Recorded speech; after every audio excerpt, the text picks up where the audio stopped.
Soomanni kun maaltu adda godha beektaa? Baatiilee 12 jirtu tana keessaa baatiin kun baatii adda kan isa godhu baatii keessa inni wallolees walitti araaramuudha. Baatii keessa moomintoonnii fi kan moomintoonni hin ta'in kan itti adda baafamuudha.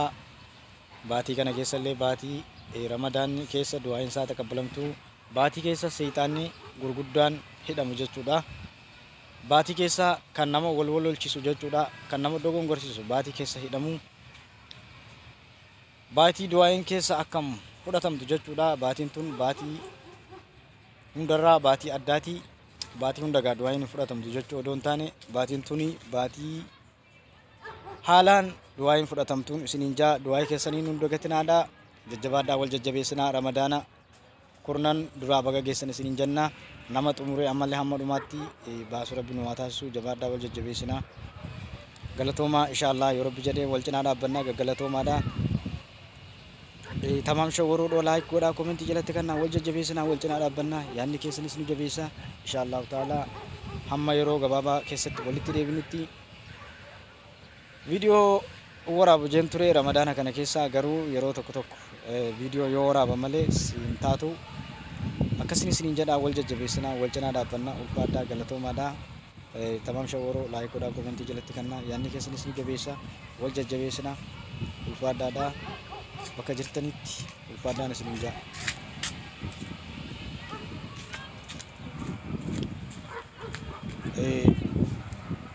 Yeroo gabaabaa keessatti namoonni ijaa wal gargaarles akka ijaa wal garru abdii qabnaa wal jajjabeessinaa wal cinaa dhaabbannaa. Tamam shawwaroo like godhaa komentii jalatti nuuf kannaa. Ramadaanni kun ramadaana milkii akka isiniif ta'u abdii qabnaa. Uummata keenya kan Booranaallee du'aayin taqabbalamtee jirti. Bokkaan baay'ee roobaa jira. Haati mana Hacaaluu Hundeessaalleen faawundeeshinii Hacaaluu Hundeessaa kan jaamu jechuudha. Haati gootaa gootumaa bishaan uummata Booranaatiif bakka lama keessatti baastee turte.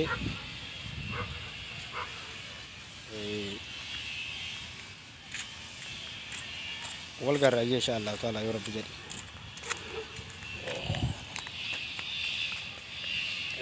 Wal garraa wal jajjabeessinaa wal cinaa dhaabbannaa jajjabaadhaadha.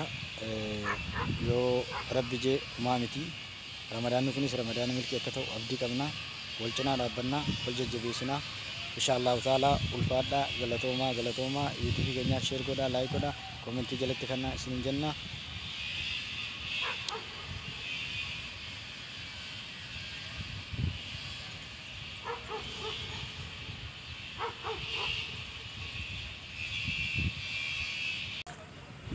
Assalamualaikum warahmatullahi wabarakatuh. Ilmaan Oromoo warreen biyya lafaarra jirtan akkam jirtan nagaa fayyaa keessanii yoo yaa jennee jirra yoo yaa jennee akkam nagaa fayyaadha jirtanii. Ramadaanni kun guyyaa 10 geenye jirra. Ramadaanni guyyaa 10 kuni guyyaa seena qabeessaati ummata islaamaa biratti. Ramadaanni guyyaa 10 kuni gaafa haati mana ergamaa rabbii wala rabbii deemanii Ramadaan 10 jechuudha Khadijaa jechuudha. Ergamaan rabbii haadha manaa 11 fuudhan keessaa Khadijaan nama gara malee iccitii isaa eedu sallallahu alaihi wasallam nama baay'ee akkam isaan jaallatanii nama akkam rabbiilleen Jibriillee yeroo hunda dhufee salaamtaa gaafatu. Khadijaan radiyallahu nama ergamaa rabbiitiif nama qabeenya guddaallee qabduudha. Nama jabduudha. Ramadaana guyyaa 10 kana guyyaa seena qabeessaati. Guyyaa Khadijaa dhabnee rabbiin jannatu firdawsii rabbi isaanii haa kennu. Akkasiin isiniin jaa baga Ramadaana guyyaa 10 kurnan geessan isiniin jennee nama xumuru rabbi nu haa taasisuun isiniin jaa. Akkam nagaa fayyaa keessanii fayyaa qabdanii jirtanii baganaaf jiraatanii ankaasaa jiru kun Tamam Shawwaroodha. Like godhaa komentii jalatti kannaa. Ramadaanni kunis Ramadaana taqabbalamaa akka rabbi nuuf taasisu abdii qabna. Jajjabaadhaadha. Du'aa keessaniinis nun bagatinaadhaan isiniin jaa baganaaf jiraatanii jiraadhaa ulfaadhaadha. Du'aa nu kadhadhaadha. Du'aa tanaanis nun bagatinaa jenna. Fayyaa qabdan garuu isin nagaadha. Baganaaf jiraatanii jiraachuu waan guddaadha. Tamam Shawwuu sheer godhaa laayik godhaa komentii jalatti kannaa wal jajjabeessinaa wal cinaa dhaabbannaa hamma dhumaatti wajjin jirra. Jabaadhaadha. Barri 2023 kun bara milkiitii. Ramadaanni ammallee kan biraa dhufaa jira. Uummata Oromoo Kiristaanaa uummata keenya ji'a guyyaa muraasa tokko tafe Ramadaanni soomiin isaaniitis. Soomiin kun soomii milkii akka nuuf ta'u abdii qabna. Akkam jirtan nagaa isin jaa irra deebiidhaan baganaaf jiraattanii baga Ramadaana kurnan duraa geessan isin jenna. Namni kurnan duraa gee akka ergamaa Rabbi dubbatanitti sallallahu alaihi wasallamii akka nama kurnan kana erga irraa soomante guyyaa amma kana achi gaafa hanga guyyaa 15tti guyyaa Luutar Qadrii hanga 15:28tti guyyaan kun guyyaa du'aayileen kabajamtu guyyaa keessa du'aayin baay'ee fudhatamtu akka isiniin jaan du'aay keessaniin nuqatina nu cinaa dhaabbadhaa ulfaadhaa isiniin jennaa tamaam shawaroo laayik godhaa komentii jalatti kannaa wal jajjabeessinaa ulfaadhaa galatoomaa viidiyoo birootiin hanga walitti deebinu naaf jiraadhaa. Baatiilee kurnan 12 jirtu kana keessa kan adda godhu baatiin kun baatii Ramadaanaati. Baatii 12 kana keessa baatiin tun baatii keessa wanti guddaan hojjetamedha. Baatii keessa jihaanni gaggeeffamaa ture. Baatii keessa injifannoon gurguddaan itti argamaa ture. Kanumaafuu baatiin Ramadaanaa kuni baatii saabonni ergamaa Rabbiilleen sallallahu alaihi wasallam keessa hijiraa gara Madiinaatti kan godaananidha. Baatiin Ramadaanaa tun baatii yaadannooti. Ummata musliima addunyaarra jiru hundaa fi baatii yaadannooti. Baatii eenyuyyuu hin daganne jechuudha. Baatii quraanni keessa bu'ee baatii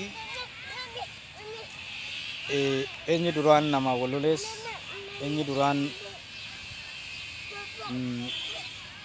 nama walitti muufatees keessa araaramuudha. Baatiin tun baatii Ramadaanaati. Baatii taqabbalamtuudha.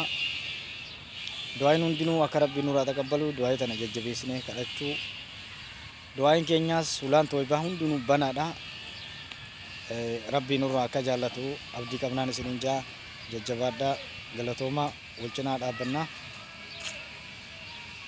Tamaam shawuu Oro laayik godhaa komentii jalatti kannaa yaadni keessanis nu jabeessaa wal jajjabeessinaa wal cinaa dhaabbannaa inshaallah yoo Rabbi jedhee uumaa miti ulfaadhaan isiniin jaa. Kun nuus akkanumatti jirra naga qabna gara biraati jiraachuu waan guddaadha baga jiraattanii ulfaadhaadha yaadni keessan nu jabeessaa wal jajjabeessa. Soomanni kun maaltu adda godha beektaa? Baatiilee 12 jirtu tana keessaa baatiin kun baatii adda kan isa godhu baatii keessa inni wallolees walitti araaramuudha. Baatii keessa moomintoonnii fi kan moomintoonni hin ta'in kan itti adda baafamuudha. Baatii kana keessa illee baatii Ramadaanni keessa du'aayin isaa taqabbalamtu. Baatii keessa seexaanni gurguddaan hidhamu jechuudha. Baatii keessa kan nama wal lolchisu jechuudha. Kan nama dogongorsiisu baatii keessa hidhamu. Baatii du'aayin keessa akkam fudhatamtu jechuudha. Baatiin tun baatii hundarraa baatii addaati. Baatii hundagaa du'aayin fudhatamtu jechuu odoo hin taane baatiin tuni baatii haalaan du'aayin fudhatamtuun isiniin jaa du'aayii keessaniin hunda gatinaadha. Jajjabaadhaa wal jajjabeessinaa Ramadaana kurnan duraa baga geessan isiniin jenna. Nama xumuree ammallee hamma dhumaatti baasu Rabbi nu haa taasisu. Jabaadhaa wal jajjabeessinaa galatoomaa inshaallah yoo Rabbi jedhee wal cinaa dhaabbannaa gaggalatoomaadha. Tamaam shawaroo laayik godhaa komentii jalatti kannaa wal jajjabeessinaa wal cinaa dhaabbannaa yaadni keessanis nu jabeessa inshaallah ta'ala hamma yeroo gabaabaa keessatti walitti deebinutti viidiyoo waraabu jeen ture Ramadaana kana keessa garuu yeroo tokko viidiyoo yoo waraaba malee hin taatu akkasiin isiniin jedhaa wal jajjabeessinaa wal cinaa dhaabbannaa ulfaadhaa galatoomaadhaa. Tamaam shawaroo laayik godhaa komentii jalatti kannaa yaadni keessanis nu jabeessa wal jajjabeessinaa ulfaadhaadhaa. Bakka jirtanitti ulfaadhaan isiniin jaa.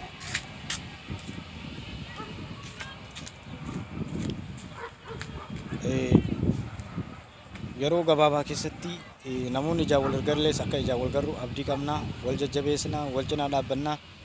Tamaam shawaroo laayik godhaa komentii jalatti nuuf kannaa. Ramadaanni kun Ramadaana milkii akka isiniif ta'u abdii qabnaa. Uummata keenya kan Booranaallee du'aayin taqabbalamtee jirti. Bokkaan baay'ee roobaa jira. haati mana Hacaaluu Hundeessaa illeen faawundeeshinii Hacaaluu Hundeessaa kan jedhamu jechuudha. Haati gootaa gootumaa bishaan uummata Booronaatiif bakka lama keessatti baastee turte.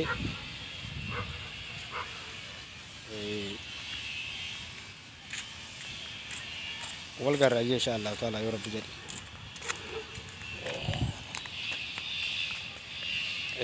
Wal garraa wal jajjabeessinaa wal cinaa dhaabbannaa jajjabaadhaadha. Yoo Rabbi jee uumaa miti. Ramadaanni kunis Ramadaana milkii akka ta'u abdii qabna. Wal cinaa dhaabbannaa wal jajjabeessinaa insha Allah taala ulfaadhaa galatoomaa YouTube keenyaa share godhaa like godhaa commentii jalatti kannaa isiniin jenna.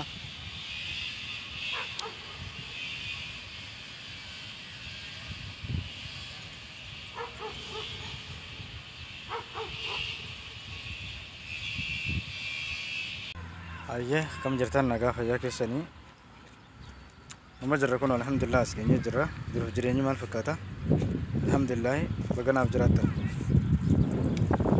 takka jennee deebinee dhufne yaada yoo qabaatan illee nuuf kanna YouTube keenya jalatti commentii kanna ulfaadhaadhaa wal jajjabeessinaa yaadni keessanis nu jabeessa hamma dhumaatti wajjin jirra. Akkuma kana duraatti YouTube keenyaas share godhaa like nu godhaa commentii jalatti nu kannaa yaadni keessan illee nu jabeessa ulfaadhaadhaa gaggalatoomaadha. Hamma dhumaatti wajjin jirra tamaam shaqooroo like godhaa commentii jalatti kannaa ulfaadhaa yaadni keessanis nu jabeessa du'aayin illee nu dagatinaa isiniin jenna akkasii ma insha Allah taala amma jettu.